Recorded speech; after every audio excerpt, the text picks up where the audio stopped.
Баршаңызға сәлем достар, сіздермен Ақмарал. Бүгін мен осындай өте дәмді шығатын орама ханымын жасадым. Соның рецептімен бөліскім келіп тұр. Өте дәмді шықты.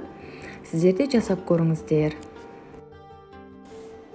Ең алдымен қамырын жасаймыз. Ол үшін бізге 250 мг су, 1 шай қасықта тұз, 1 жұмыртқа қажет болады. Барлығын жақсылап араластырып, ұнымызды салып, қазір қамыр қылып илейміз.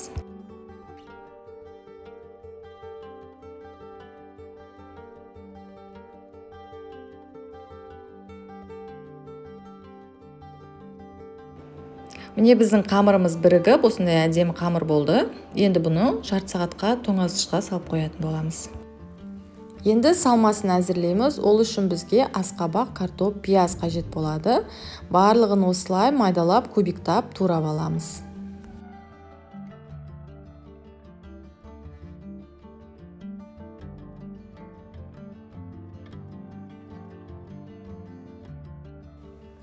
Енді фаршымызды саламыз. Менде осындай дайын піскен еттер бар еді. Мен сол еттерді, майды барлығын турап, осыларды пайдаландым. Бұл еттер менде өте дәмді шықты. Енді дәміне қарай тұз бұрышын салып, барлығын бір келкі етіп, жақсылап араластырып аламыз. Бір-біріне тұзы сіңіп, тамағымыз дәмді шығу үшін. Оны барлығын жақсылап араластырып, қазір бір 10-15 минутқа қойып қоятын боламын.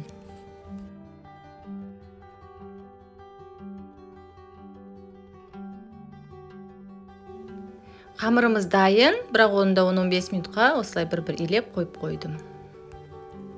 Міне қамырымыз тынып, өте әдемі болып шықты. Негіз осы қамырына байланысты. Енді екіге бөліп, қазір жақсылап қамырымызды жайып аламыз.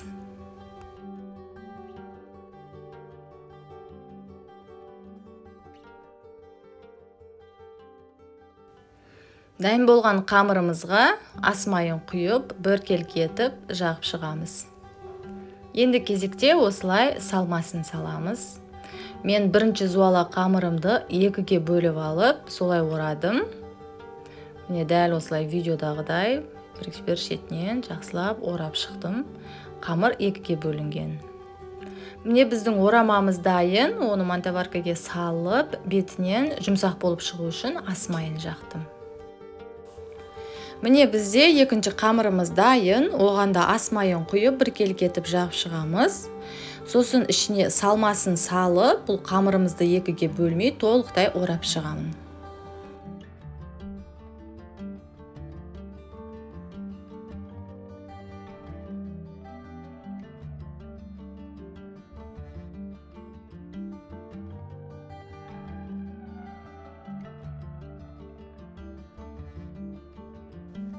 Міне біздің асқабақтан жасалған орама ханымыз дайын.